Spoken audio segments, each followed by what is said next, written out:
আমার দল বিএনপি তারা কোনো রাজনৈতিক দলকে নিষিদ্ধ চায় না, আওয়ামী লীগকেও চায় না। রাজনৈতিক দল নিষিদ্ধ করিয়া ক্ষতি ছাড়া কোনো লাভ হয় না। এমনকি জামাত ইসলামরে যখন নিষিদ্ধ করার কথা আমি ফজলুর রহমান বক্তৃতা করে কইছি শিবিরে যখন, যে না দল নিষিদ্ধ করা যাবে না, দল নিষিদ্ধ করবে জনগণ। তবে যারা গুলি করে মানুষ মারছে, যারা গুলি করার অর্ডার দিছে, যারা সরকারে ছিল, যারা গত 15 বছর লুটপাট করে দেশটাকে ভাগারে পরিণত করছে, দেশটাকে নিঃস্ব করছে, তাদের প্রত্যেকের বিচার হওয়া আমি মনে করি। আওয়ামী লীগ করছে সিরিয়াসলি, তার ত্রুটিও আছে, তার বিচার হবে, কিন্তু তার বাড়ি পুরবা কেন? এই যে ছাত্রলীগকে নিষিদ্ধ করছে, ছাত্রলীগ কি ঘুমায় রয়েছে নাকি মিছিল করে?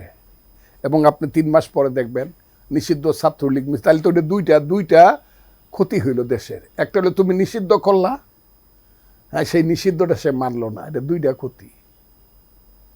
আইন মানে না, এবং আইন মানবে না, তো কেউই মানবে না। কাউকে নিষিদ্ধ করলে আইন মানবে না। হ্যাঁ নামবি তো, দেখি নিষিদ্ধ তো মাঠে নামছে, সে তো ছাত্রলীগ তো মানলো না, কাজে নিষিদ্ধ করে কোনো সমস্যার সমাধান না। কাজে আমি মনে করি সবারই রাজনৈতিক অধিকার আছে, হ্যাঁ, তবে যারা গুলি করে মানুষ মারছে, যারা গুলি করার অর্ডার দিছে, যারা সরকারে ছিল, যারা গত 15 বছর লুটপাট করে দেশটাকে ভাগারে পরিণত করছে, দেশটাকে নিঃস্ব করছে, তাদের প্রত্যেকের বিচার হওয়া আমি মনে করি। কিন্তু একজন আওয়ামী লীগ করে, তার কোনো দোষ নাই, সে গড়ের বই শুধু আওয়ামী লীগকে ভোট দেয়, শুধু এই অপরাধে তাকে তুমি গিয়া জেলখানায় ঢুকাইবা, তার নামে মিথ্যা মামলা দিবা, আর কোনোদিন সে বেল পাবে না, বা তাকে মারবা, তার ক্ষেত লুট করে, এইটা তো হইতে পারে না। একজন লোক ধরো আওয়ামী লীগ করছে সিরিয়াসলি, তার ত্রুটিও আছে, তার বিচার হবে, কিন্তু তার বাড়ি পুরবা কেন?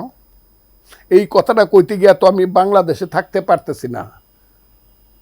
তৌহিদি জনতার মিছিল করে একজনের বাড়ি পুরবা কেন? তো এই যে কালচারটা শুরু হয়েছে, আজকে তৌহিদি জনতার পাওয়ার আছে আমার বাড়ি পুরাই দিব, বা আওয়ামী লীগের বাড়ি পুরাইব। কালকে যদি কোনো কারণে আওয়ামী লীগের পাওয়ার হয়, তা আওয়ামী লীগ আবার বিএনপির বাড়ি, তৌহিদি জনতার জামাতের বাড়ি পুরাবে? আমরা কি একটা দেশ?